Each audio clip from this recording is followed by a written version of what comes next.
And we are live. What is going on, everyone? Welcome back to Moses Square Podcast. I am Lauren Moses here with my brother, It's your boy, Desmond Desmond Moses. Moses. And we are trucking along, continuing the March Madness that college basketball has been this month and the past couple weeks. It's been extremely fun for us as a family, rowdy time of year. But before we Mhm. get too far into March Madness talk, we've got to do a check-in, make sure we're doing all good. It's Monday. It seems like these weeks go by really fast. Yeah. But we talked a little bit before we hopped on here. Your Monday is pretty hectic. How has it been? Hectic in a good way, I would hope.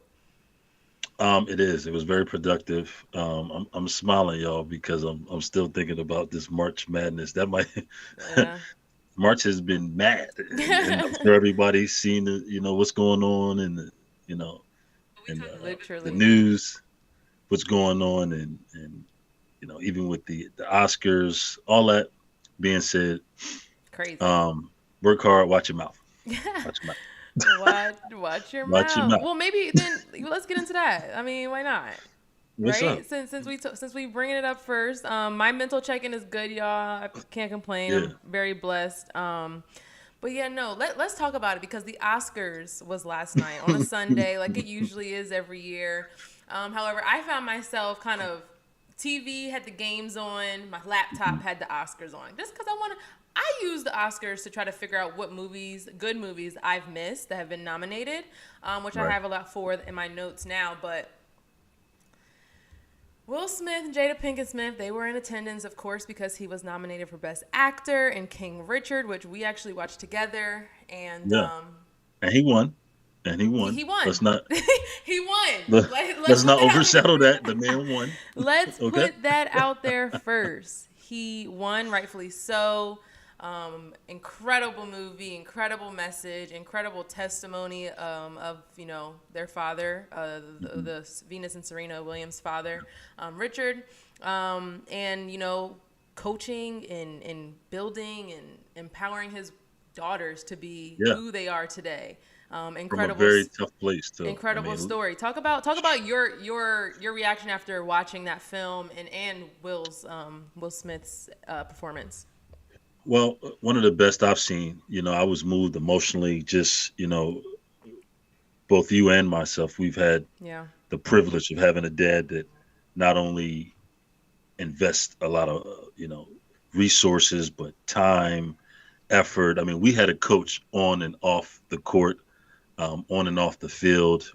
We got lessons that a lot of young men and women weren't privy to have.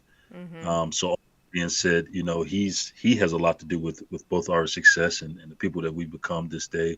Obviously, our mothers Yeah. and their input, it goes without saying. But this movie, the performance by Will Smith, just goes to show, some of the things you have to overcome: the influence from the street, the influence from distractions, and trying to eliminate those and keep your child focused in Yep. an era where there's so many distractions. So, um, whenever I watch a movie and I feel like I'm watching the actual story, like I'm not watching someone act. I'm now emotionally invested in the story, Yeah. which I was when I watched this.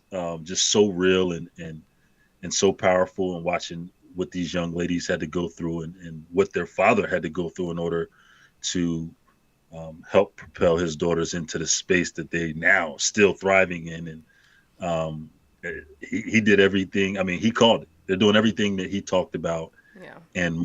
So Yeah. that's my takeaway from this movie. Lauren, as a female athlete, what is your perspective? What is your feedback on this movie after seeing it?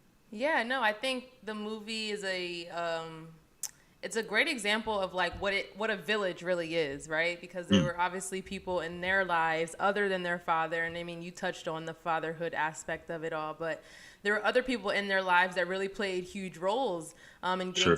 getting them to where they are now, and from agents to family friends and things like that, who kind of sacrifice at times their needs or their wants for even their children, maybe knowing Right. that these two, they're gonna be special. You know, my kid's good and all, but they're not Serena and Venus Williams.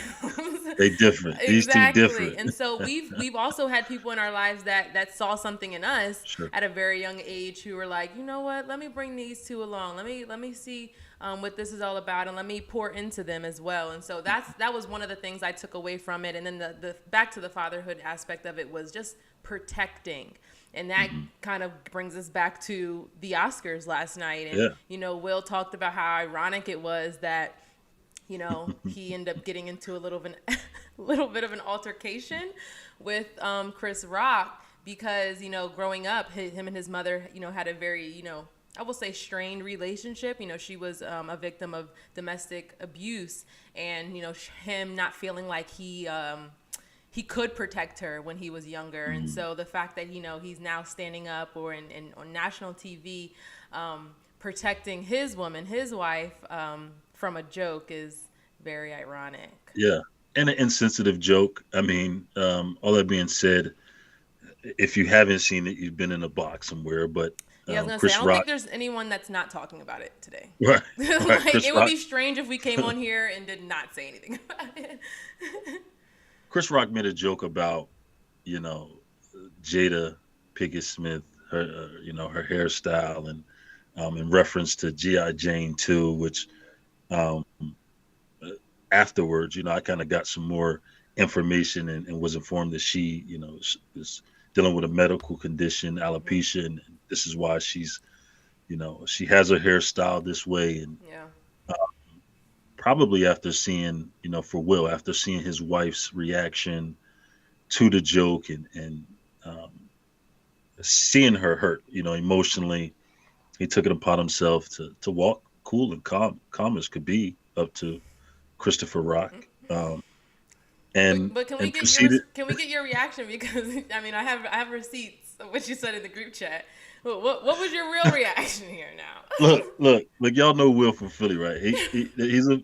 If y'all don't know, he's from Philly. He really, you know, and us being from Jersey, we, you know, very similar as far as how we will and will not be played with, and Tolerate certain uh, things. Yeah, yeah, yeah. not gonna be tolerated. He slapped the taste out that man's mouth. You know, point blank. Period. He went up there. He did what he had to do, and he strolled off as cool as could be. So So my first reaction was, "Is this real?" Because we know how great of an yeah, actor. I mean, he's both nominated of them. for Best Actor. Yes, Yeah, but I mean both of them. Yeah, but Will's. I don't know. I felt like it was Will's reaction that really made me think like, is he just playing? But then when Chris Rock was continuing to present the award, he said that he's giving out a documentary instead of saying he's giving out an Oscar. So then I realized, no, this man really got slapped and his Right. words are jumbled up now, which is a live reaction, right? So that's what my reaction was. And then you come in with, you know, he from Philly, of course. Come on. Come Hey, on. they forget. You know, they used to the Hollywood Will. He time to time that, you know, that childhood come out in him. Yeah. You know what I'm saying? That Philly feel come out on him. And last night it showed. So you know what I've heard in the past couple hours is that there was Hmm. a source that says that Okay. the Oscars had kind of discussed taking his Oscar away because of this situation, because it goes against their conduct policy Too and late. what have you. I Too don't late. I don't know what they're too late, you're saying? Yeah, too late. Oh Let yeah. it I go. mean, I don't know what their conduct policy is, but I'm just going to say it because I read it somewhere. Harvey Weinstein has 31, I'm sorry, not 31, 81, Mm. 81 Oscars. And not now one of them have been revoked, taken from, like nothing. So the fact that we're You hear even me? discussing, I know, the fact that like that's even something to be discussed is ridiculous. If y'all want to collect, go get the collecting. Start with Harvey. And then You the know what? last But thing I'll say, go ahead. go ahead. I was No, just gonna I say mean, the last thing I will say is that there's also been people who are talking about, you know, Will's outburst, interaction, whatever you want to call it, who are down with the insurrection on January 6th. So I'm like, How can and you know people who were down with that, they obviously can, you know, flip flop here and there sometimes. But Right. my whole thing is, if you can't say nothing bad about the insurrection, but you can say something about Will Smith, go sit down somewhere. Yeah. Go sit down Well, somewhere. this is a different take. I've seen people, trying to compare what was said to the fact that Will and Jada have an open marriage. I've seen that as well. What do you think about that? I mean, two very different topics to me. One has nothing to do with the other, especially if they have an agreement and they've, decided that this is how they want to So live their lives. So my question would be, have they openly said that they're in an open marriage, or are we as the outsiders picking apart their red table talks and their conversations, and Will doing his thing, Jada might have been doing her thing? Like, that's not something that they have openly said, we are in an open marriage. Hmm. Jada has spoken about this so many times, to when she first started wearing the wraps and people were like, why is this, like, is this her new hair? Like, she's talked about it so many times, of not only Yeah. that she is dealing with it, but that she struggles to Right. this day with it. The fact that she's had to cut her hair off, not something she wanted to do, but she also didn't want to keep pulling clumps of hair out every time she Hmm. touched her head. So that's just like the insensitivity of it all to me, is that, you know, obviously the talks about open marriage, it's all been jokes ever since it hit the internet. It's all been jokes. Sure. But you don't make a joke about something that someone cannot control. Right. And this is my thing. Whether or not they do have an open marriage, A, is none of our business.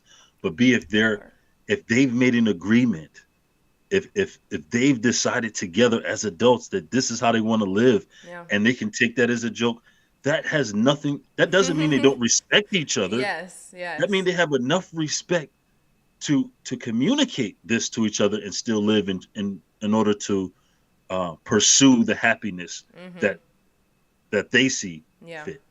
For their family. That that that and comparing it to someone outside of their marriage and friendship or whatever they have, Mhm. making a joke about a medical condition, I don't see It doesn't. There's no parallel anything at in all. common at There's all.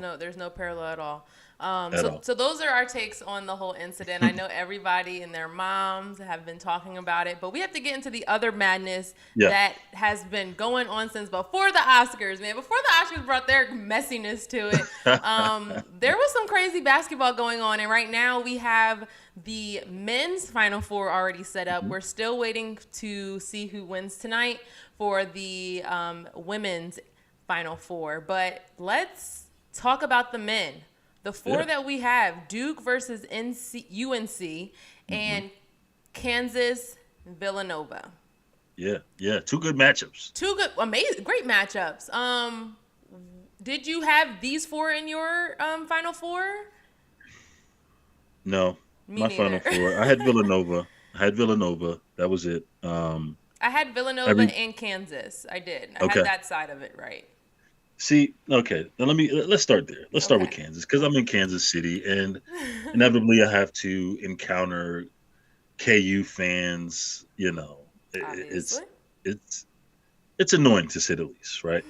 But I felt like in the past, and I've been here for almost 8 years now. I feel like in the past they've always had these teams that they're so hyped on. They're gonna do it, and it's like first second round they're out. Now they have this team, and shout out to Bill Self, who's been a great coach, who's been in the Final Four. This is Yeah. his fourth appearance. These teams that just have had all these star players and star talent. Now they have a group of guys who are not the biggest names that I've heard of, not the best overall team talent wise, but these guys are playing together and they found a way to mesh like a Hmm. team and get to the Final Four. So shout out to them. I'm gonna give y'all a couple of claps, KU fans, KU Yes, yes, basketball. they've definitely earned it. They got a big man who, I mean, he's averaging about 18, 19 points per game. Yeah. Um, Ochai Obaji. Um, Hmm. and they have a guard as well, Remy Martin, who averaging 16.7 points per game. But Off the they bench. Off the bench, Off the she is. bench, yes, that is Hmm. a good point to make. They are definitely earning their spot. Um, we got to talk about Duke UNC, ACC girl at heart. So this matchup makes me happy to see, Yeah, yeah, two yeah. ACC teams in the Final Four. Your Um, mom is cheering somewhere. I know she's clicking her heels but you know what's somewhere. crazy? She don't have either one of these teams. She had Kentucky winning the whole She thing. So I'm she very lost faith. confused on what happened. She any lost other faith. But any other year she would have had one of these two teams. look, growing up, me and you know enough to know this lady is a North Carolinian at heart. Yeah. She loves both these teams. She got stories about both these teams. I mean, going all the way back. So Yeah, to MJ. we know, yeah, back to MJ. Facts. To Mike. So we know she's definitely excited somewhere. But no, this is a heck of an ACC matchup, Hmm. and I mean, this the Blue Bloods. Yep. This is this is a throwback, and I like it. This is the first time that they've played in the Final Four, that they've competed against each other in the Final Mm, Four. wow. But I'm trying to figure out I'm still trying to figure out who's gonna win. Like a lot of Yeah, times, I like to go in with a prediction, or at least like who I want to win. I Duke. usually go for the underdog. You've got Duke winning. UNC beat Duke their last time for Coach K's last home game in Cameron Indoor. And I'm going to go with UNC right now. Okay. They Okay. are gelling. We talked about this whole identity thing that you kind of have to like arrive at once you get into the tournament and start playing these other teams, and especially the mid-majors, because they come in there hungry. Yeah. But UNC, they were kind of seen as the underdog throughout this season. I mean, their record's 28-9, which I mean is great and stuff. But like Kansas 32 wins already, Duke 32 already. Like they've gone through the adversity earlier on in the season, so I think it's prepared them for this moment. I think their guard and R.J. Davis. You're shaking your head, but their guard and R.J. Davis had 30 points against Baylor, a team that's supposed to lock down the best players in the country. And then down low, Armando Bancott, he's been pretty consistent throughout the NCAA tournament, and I'm not going to say that I was ever really a fan of his, but he's made me believe. They've made me believe. Here's why I'm shaking my head. What's up? First off, you could put your lunch money on it because you know what I'm saying. Our listeners You know I don't and like the viewers, bet. You know I don't like they the look. bet. Do you believe or do you not believe? You know what I'm saying?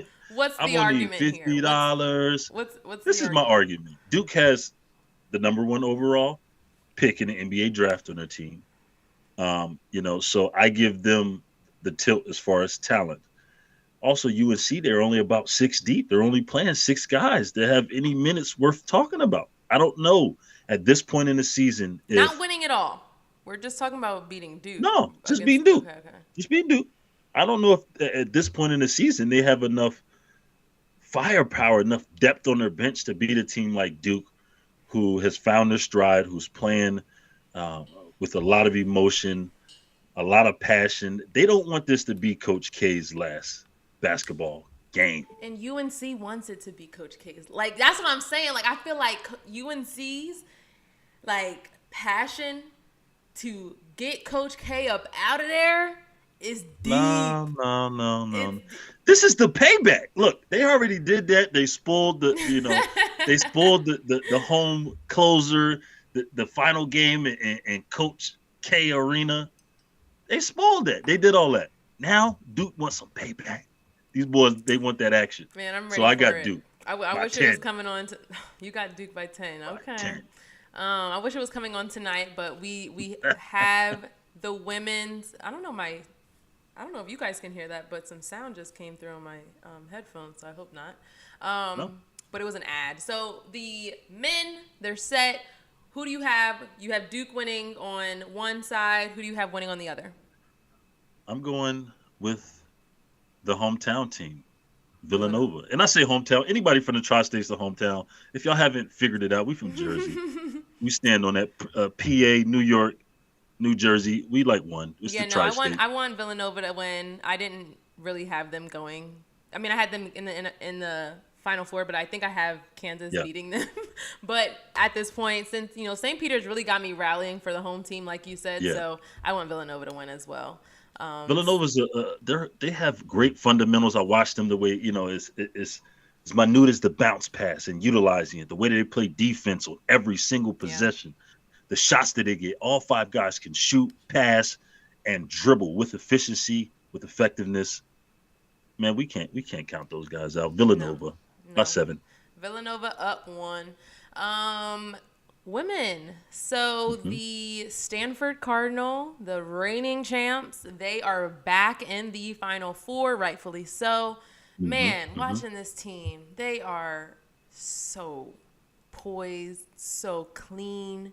They look like they're in practice, like hitting their toughest shots with a hand in their face. Like, they just look like they're having a ball out there. So Stanford beat Texas Okay. yesterday. South Carolina beat Creighton yesterday as well by 30, actually. So South Carolina, they're in the Final Four, like we both predicted, and Stanford as well. They are there. So they're going to the opposite sides of each other. They won't be playing each other. But Who's playing tonight, Lo? so tonight, NC State is playing UConn at the right now. They're in the third Don't quarter, care. and then Michigan in Louisville. Don't care. The finals matchup is already set. South Carolina, Stanford. I do. I think that has to be it. It happened last year like this. Stanford came out with the win, heartbreaker for South Carolina. I got South Carolina. I want it so bad for them. That's why I have them. But Stanford right now, they're scary. They're You very, scared, huh? You very. scared. I'm not scared South because I'm. Carolina ain't scared. Dawn Staley and them girls ain't scared. No, no, they're not scared. But they got it. They got it taken from them last So year. so we generally agree on things. Tonight we're I having a know little we're a little different. We're we're a having little some opposite. opposition. Yes. Do you want to put some lunch money on this stuff? No, because I'm not betting against South Carolina. I'm just saying. I'm just saying. Smart No, I girl. mean Stanford. Yeah, South Carolina. Stanford. They play first of all, they play a 4-guard, 1-post setup. However, Okay. their guards are like 5'10" to 6'3". Hmm. They have a guard, Haley Jones, who is the player who I refer to when I say they look like they're in practice. Let me see. I'm trying to see how tall she is. She's just so lanky. It says she's 6'1", but I tell you, when she's coming from the wing and driving to the basket, she looks like she's 6'3", 6'4", about to dunk on somebody.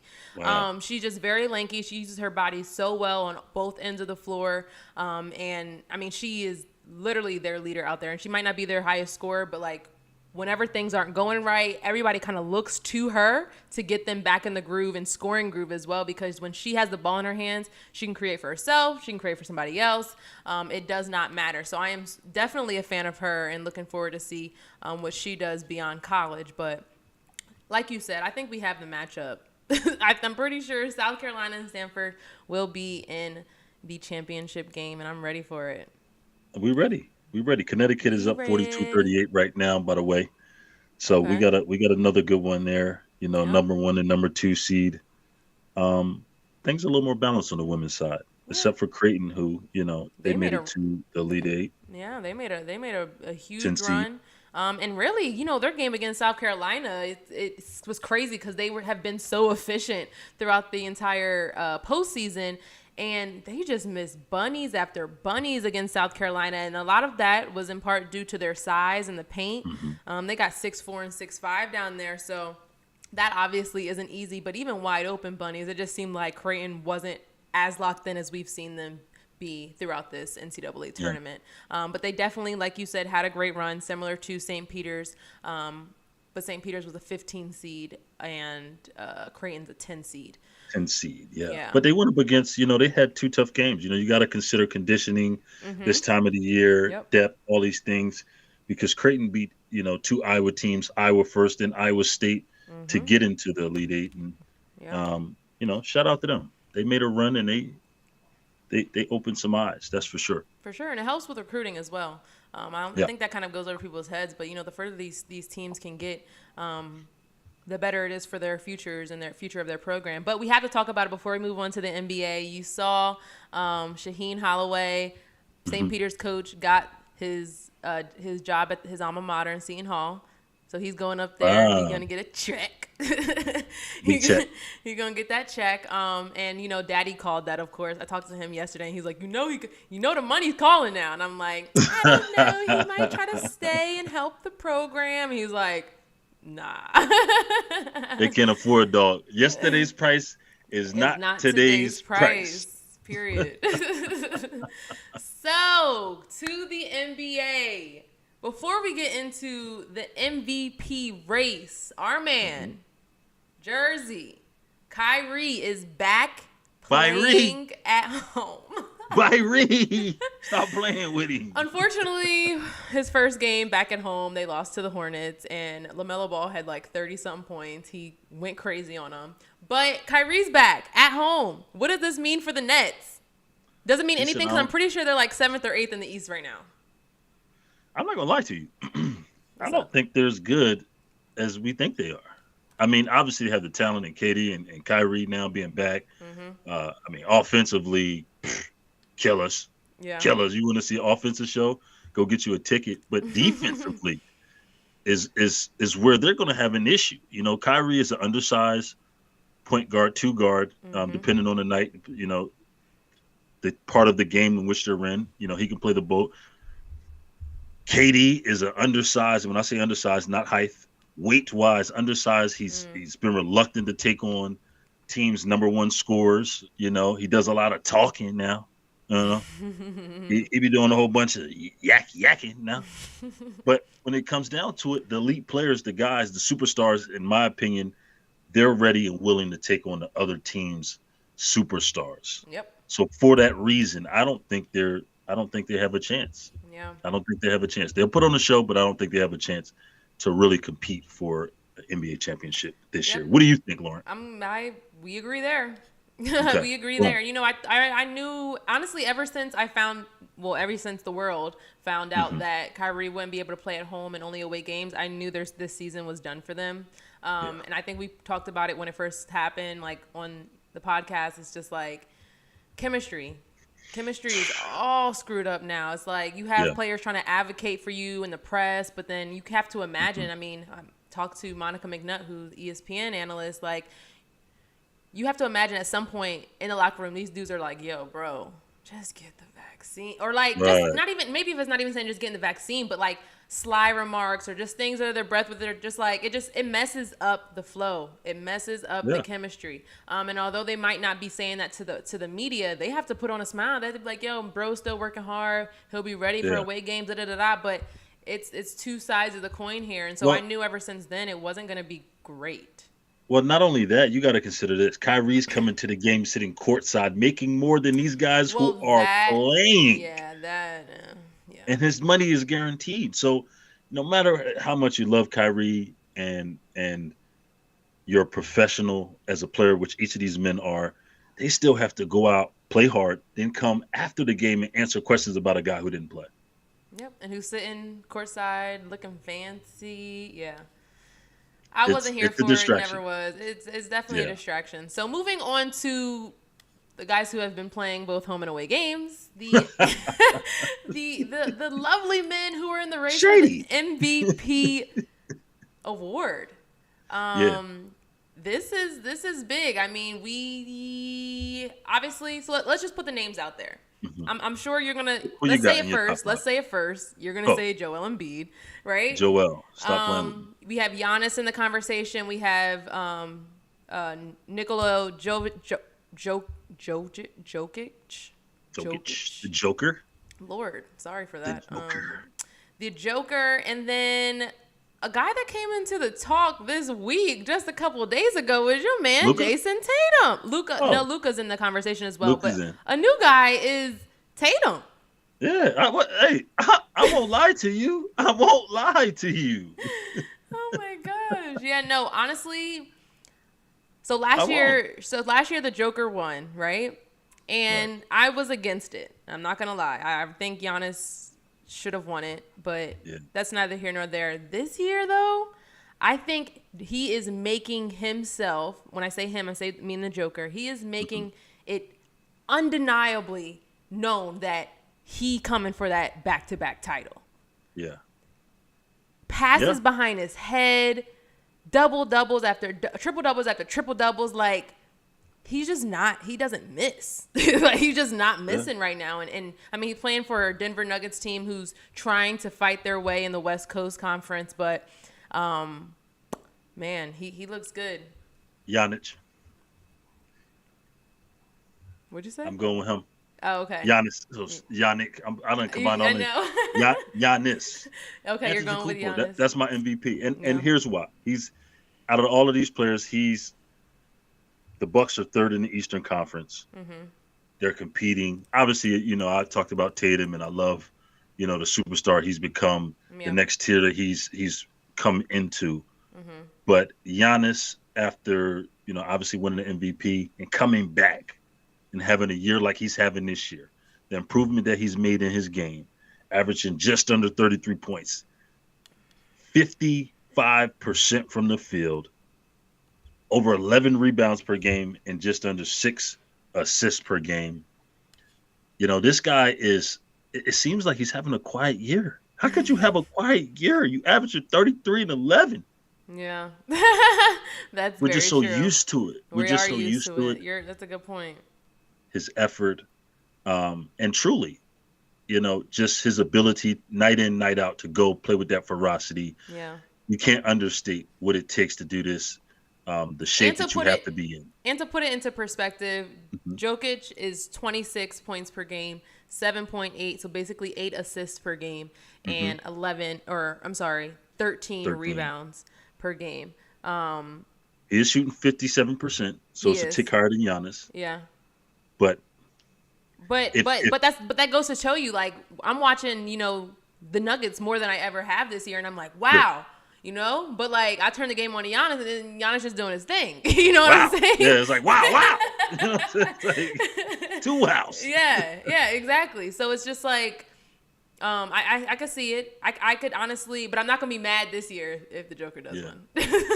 Respectfully, it's a toss up. But don't forget my boy Embiid, because he's also averaging 33 plus 0.4 per night, 11 rebounds, 4 assists. Yeah. He's shooting just under 50%. But the Sixers just haven't shown that consistency. I don't think they could win without him, even with the addition of James Harden. They just don't quite have that mesh. Mm-hmm. They don't have that chemistry that you talked about.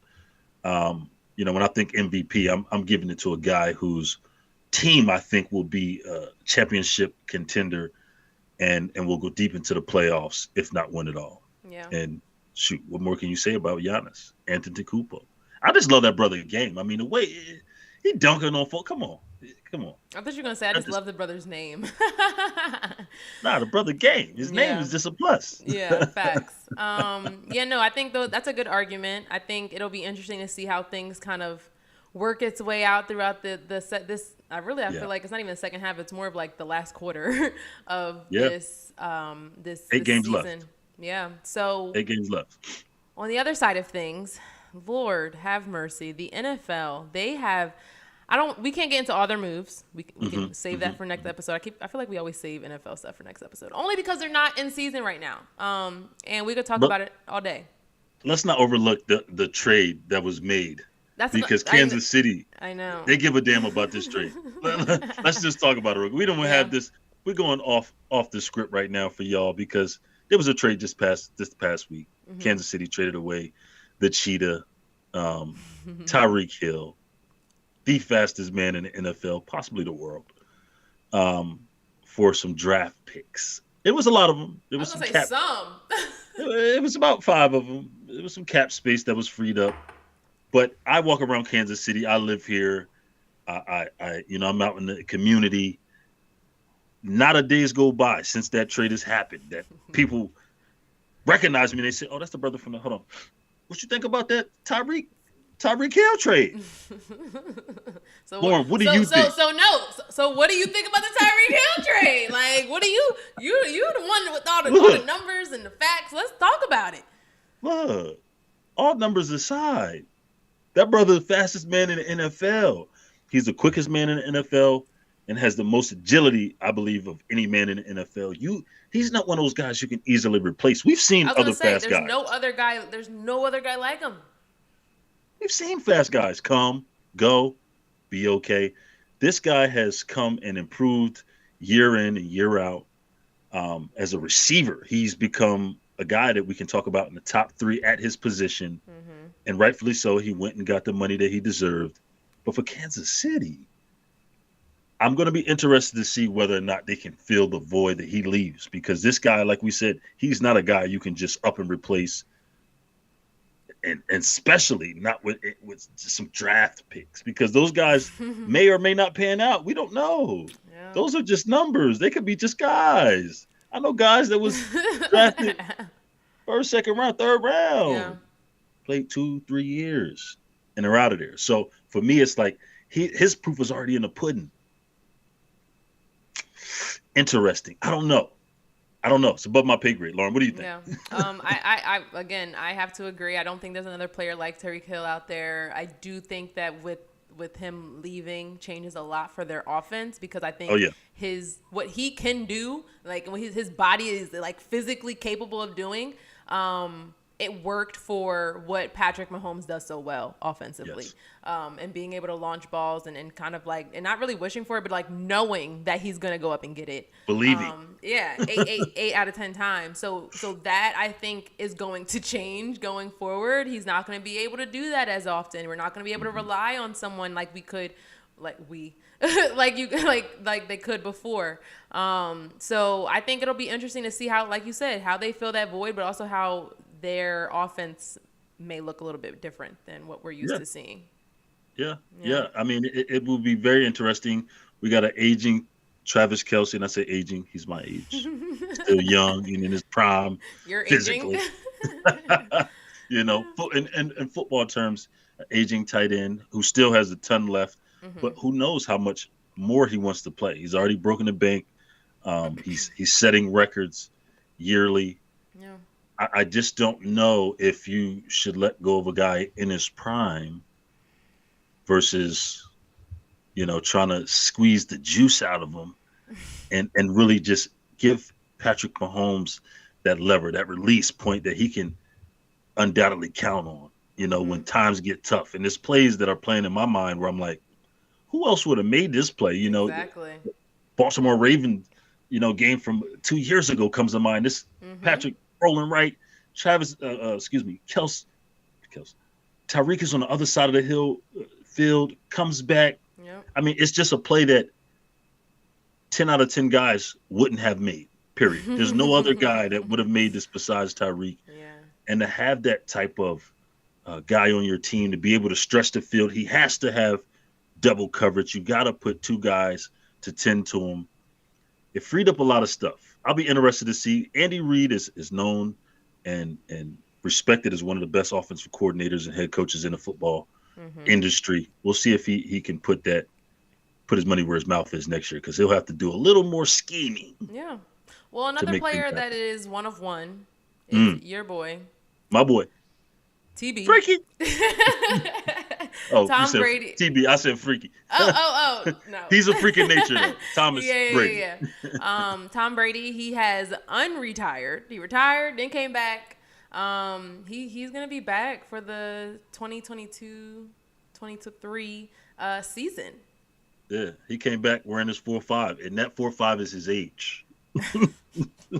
He'll be 45 next year, ladies and gentlemen. Yeah, he revealed it on social media. I think a lot of people were kind of thinking like, well, even though he's retiring, he might still come back at some point. I don't know if a lot of people thought he would be coming back weeks later, but hey, it's happening, and I think the general consensus is that everyone's very excited to see him play again. Like, I don't think anyone was really ready to give that up, and I feel like he needs an official farewell tour as well. Like, yeah, we talk about Coach K and his farewell tour, which not gonna throw him aside, but it's just like, TB, the greatest of all time. TB12. I love that guy. I don't care. You gotta give him his credit for an entire season. I'm ready to see every single game, the last game he can play in an arena. And he still might come back after that. And then I would be like, all right. Look, this is one of those things for me. I'm mind boggled by. I don't understand why people are in a rush to see Tom Brady go. He's killing these cats. Like No, he's I killing don't think y'all. is anybody in a rush? Yes, yes. I see comments. I see hate. Let somebody else get a turn. This is not Oh, Pop Warner. This really? is not Powell. Let me get on my soapbox. Go ahead. This is not Pop Warner, y'all. The man is 44 years old. He killing these 20-some-year-old kids week in and week out. The consistency, the arm strength, the athleticism has improved at the age of 44. Get off that man back. Yes, he has the money, plenty of it. So what? He's not playing for that. He's taking No. pay cuts since the beginning of his career. Yes, his wife is Giselle. He's looking younger and better than he ever has, and he's got more money than you'll ever have. But so what? He's playing for the competition and the love of the game. Period. And that's what it really is. Like, I think that is why his fans, the people that look up to him, do, because it's not about the money. It's about him improving every year. For him, Yes. it's about improving every year. It's about being able to sustain the success that he's worked so hard for. It's about winning. It's about having a legacy, leaving a legacy. And it's going to be over whenever Tom Brady says it's over. Yeah. Period. But I actually haven't heard those comments. So I think that's pretty interesting. But those are Yeah. all valid points. That's crazy that people are just trying to get. That sounds like what people used to say about UConn. Yeah. Like, oh, Yeah. we're tired. Let somebody else win. Blah blah blah. But at the end of the day, like, they're about Put winning. some respect on it. Put some respect on They his are about name. winning the game. Period. All three of y'all. We're gonna wrap it up. It was crazy Sunday, crazy March, but of course we had to bring a little bit of crazy to you on this Monday evening. We want to thank you guys so much for tuning in to Moses Square Podcast Live Edition. Yeah. Make sure you guys follow our social media handles. They're in the description below. And then I need to add our Moses Squared Podcast handle, which you can find us on Instagram, Moses Squared Podcast. Chat with us. Let us know what you want us to talk about. Because we're doing these live, editions, we really want it to be a little bit more interactive. We're going to bring a few guests on coming soon. So chop it up with us. We enjoy being here. We enjoy having you all here with us. And Say what's up. that's what's up. Are you recording? Holla at us. Oh, I thought you were recording I'm me. just saying. Y'all holla at us. Say Yeah, what's no. up. Yeah. No. Tap in. For real. But thank you guys again. We will see you guys next week. This is